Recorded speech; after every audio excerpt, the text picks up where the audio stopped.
Current ratio, working capital, EPS, P, price to book ratio, growth और FIIs, ये कुछ बातें हैं जो जियो फाइनेंशियल सर्विसेज के आने वाले क्वार्टर में जहां पर फाइनेंशियल ईयर 26 एंड होगा देखने वाली होगी। रीजन क्या है?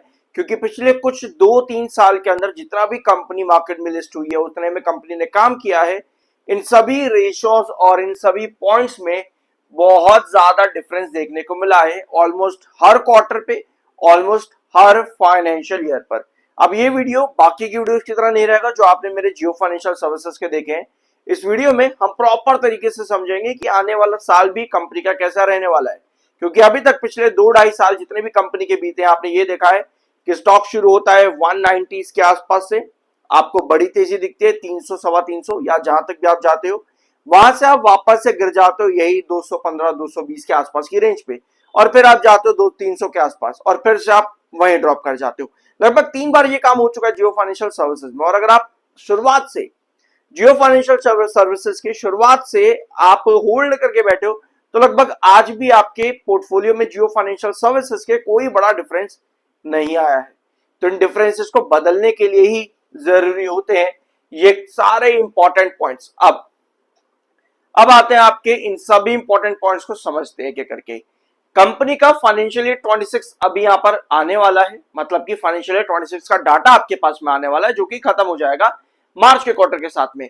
कंपनी के डिफरेंसेस एक बार यहां पर देखो, कंपनी ने 2024 फाइनेंशियल ईयर मार्च के अंदर कितना बड़ा ग्रोथ दिया है। यहाँ पर ये 4000% का ग्रोथ है। ऑल दो बिल्कुल सही बात है कि कोई भी कंपनी धीरे धीरे करके अपना रेवेन्यू बढ़ाती है तो ग्रोथ भी बढ़ता है। हम एक्सपेक्ट नहीं कर सकते कंपनी जहां पर शुरुआत में स्टैंड करती है लगातार वहीं से ही कंपनी बड़ा इंप्रूवमेंट देती चली जाए। मतलब कि कोई कंपनी जीरो से शुरू होती है तो जरूरी नहीं है कि हर साल में वो कंपनी 100 करोड़, उसके बाद 1000 करोड़, फिर 10,000 करोड़, फिर 1 लाख करोड़ इस तरीके का ग्रोथ दे। ये पॉसिबल नहीं है। मतलब ग्रोथ पहले तो बढ़ता है अचानक से, फिर बढ़ता है और फिर ग्रोथ स्टेगनेंट हो जाता है। ये बहुत कॉमन सी चीज है मार्केट के अंदर या किसी भी कंपनी में। जियो फाइनेंशियल में भी क्या कुछ ऐसा है। 4000 करोड़ का कंपनी ने ग्रोथ दिया, ऑफ कोर्स 45 करोड़ के रिवेन्यू से 1855 तक कंपनी जाती है तो ग्रोथ तो वो बढ़ेगा ही ऑटोमेटिकली इतना ज्यादा। लेकिन उसके बाद 2043 करोड़ का रिवेन्यू जो कि 10% का ग्रोथ है। ठीक है, कंपनी एक स्टेगनेंट बेस पर आ गई है। हम ये मान सकते हैं कि मार्च 2025 में कंपनी एक स्टेगनेंट बेस में आई, लेकिन अब मार्च 2026 का जब डाटा आएगा उसके पहले Q3 फाइनेंशियल 26 तक का डाटा जो है रिवेन्यूज में 2988 करोड़ का शो कर रहा है।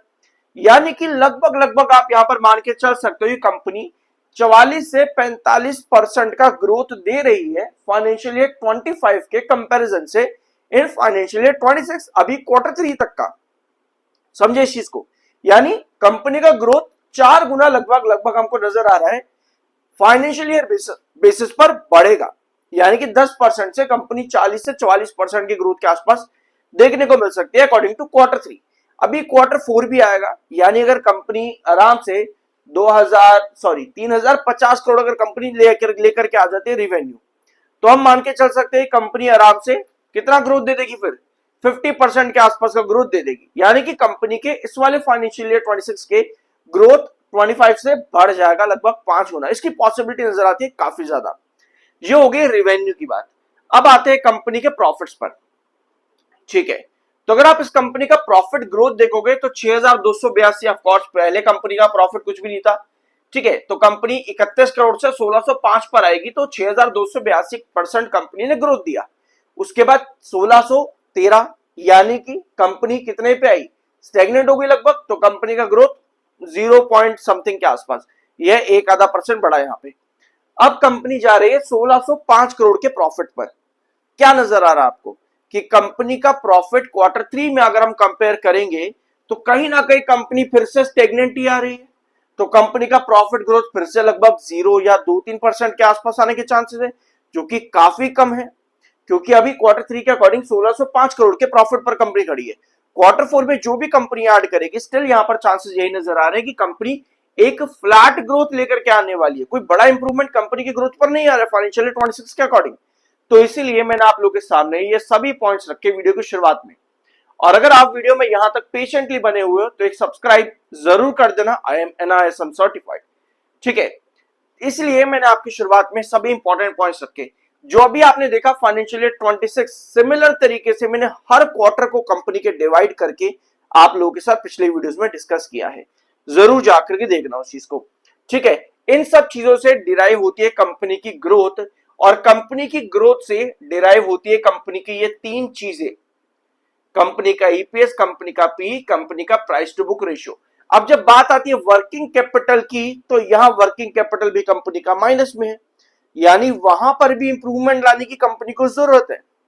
जिसके बाद ये सब चीजें मिला करके ग्रोथ, ईपीएस, पीवीपी, ये सब मिला करके कंपनी का करंट रेशियो भी इंप्रूव होना जरूरी है। ऑल्दो करंट रेशियो खराब नहीं है, करंट रेशियो कंपनी का काफी हद तक स्टेबल है, स्टेगनेंट है, वहां कोई दिक्कत नहीं है, करंट रेशियो कंपनी का बढ़िया है। अब आते हैं आपके बाकी के पॉइंट्स के ऊपर। हमने यहां पर ग्रोथ की बात कर ली, और अगर आप क्वार्टर 3 में कंपनी का रेवेन्यू ग्रोथ देखोगे तो वो 106% का था, जो कि बहुत बढ़िया है। लेकिन दूसरी तरफ कंपनी ने प्रॉफिट्स पे मात दे दी, -9% का ग्रोथ। अब आपके पास दो चीजें आती हैं, एक आप कहते हो भाई मार्केट गिर रहा है इसलिए जियो फाइनेंशियल सर्विसेज भी गिर गया। बिल्कुल सही चीज है ये कि मार्केट गिरा, जियो फाइनेंशियल सर्विसेज भी उसके साथ में गिर गया, इसमें कोई बुराई नहीं है।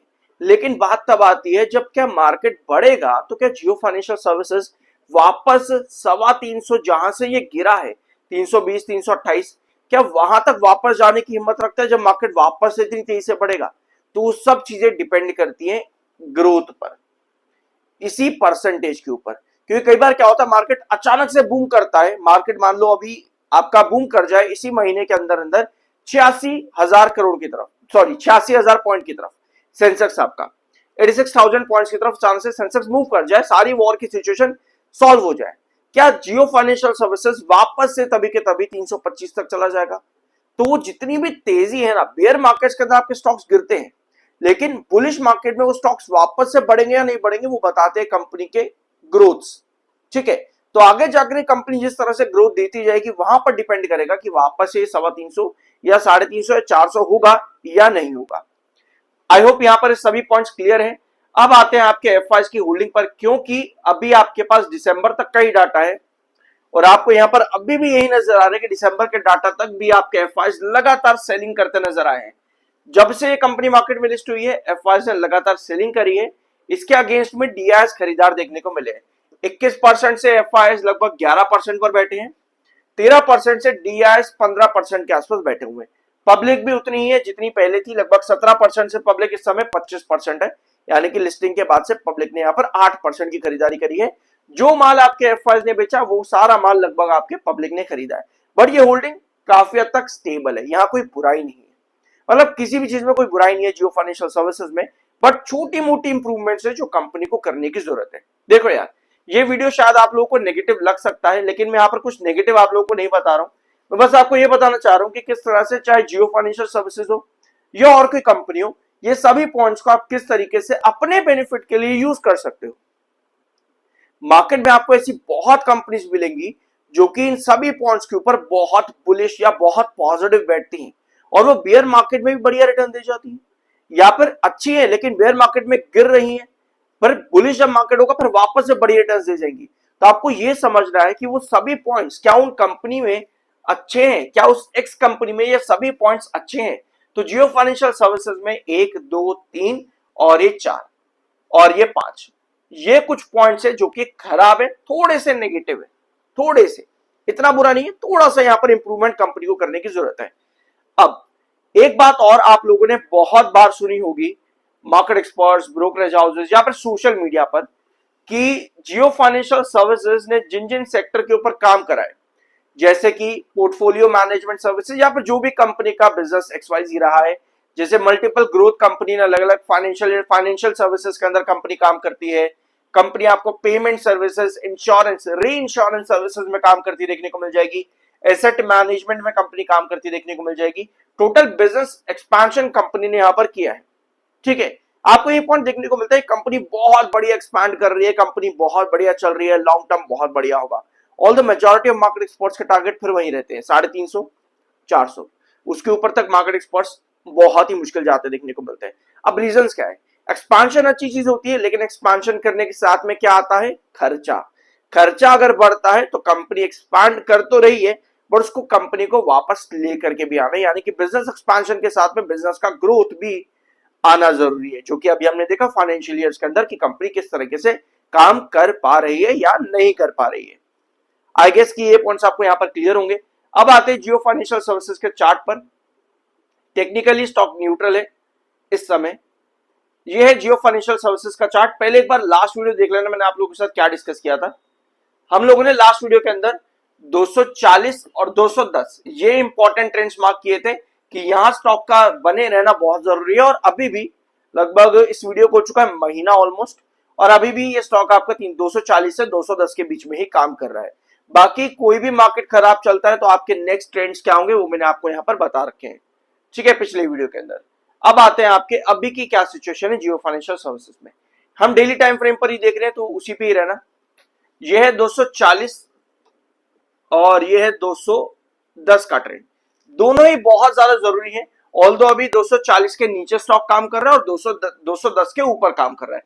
अगर आप इस स्टॉक को देखोगे आपको नजर आएगा कि 240 और 210 के बीच में एक छोटा सा ट्रेंड जरूरी जो बनता है लगभग 232 के आसपास, 232, 210 से 240 के बीच में 232, क्योंकि पहले एक बार स्टॉक ने यहां बेस दिखाया है, एक बार रिजेक्शन दिखाया है, इस वजह से 232 पर आपका हैंगिंग बेस बने रहना बहुत ज्यादा इंपॉर्टेंट है। लेकिन यहां पर टेक्निकली क्या चीजें खराब है? 200 ईएमए, एक बार ब्लैक लाइन देख लेते हैं यहां पर। हाँ, ये जो ब्लैक लाइन आप देख रहे हो ये 200 ईएमए की है। 200 ईएमए आपका काफी ज्यादा ऊपर है, जो कि एक बेरिश ट्रेंड को इंडिकेट करता है। 7 ईएमए आपका जो यहां पर आप देख रहे हो ग्रीन लाइन छोटी सी जा रही है, और ये जो पिंक वाली लाइन जा रही है आपका 21 ईएमए। 7 ईएमए 21 ईएमए के नीचे है, ये एक छोटा सा बियरिश पॉइंट यहां पर नजर आता है आपके जियो फाइनेंशियल सर्विसेज में। यहां पर आप देख सकते हो, आपको और क्लैरिटी से मिलेगा। ये ग्रीन लाइन आपका 7 ईएमए है, ये ब्लू पिंक वाली लाइन आपका 21 ईएमए। 7 ईएमए 21 ईएमए के नीचे छोटा सा बियरिश पॉइंट यहां पर बना हुआ है, क्योंकि अगर आप लंबे समय से देखोगे जियो फाइनेंशियल सर्विसेज लगभग 295 से लेकर के अभी तक 7 ईएमए आपका 21 ईएमए के नीचे ही रहा है, और आपको कंटिन्यूअसली गिरावट देखने को मिली है। एक बार भी 7 ईएमए ने 21 ईएमए को क्रॉस नहीं किया है, ब्रेक ऊपर की तरफ नहीं गया है। तो जब तक ये 7 ईएमए 21 ईएमए के ऊपर नहीं जाता, मोस्ट प्रोबेबली यहां पर बेयरिश ट्रेंड्स की पॉसिबिलिटी नजर आती है। 240 पर आपका रिजेक्शन है, और वहीं पर इस समय आपका 21 ईएमए भी बैठा हुआ है, यानी कि ब्रेकआउट्स के लिए आपका 7 ईएमए 21 ईएमए को क्रॉस करना भी काफी जरूरी है, जो कि एग्जैक्ट 240 के ऊपर ही नजर आता है।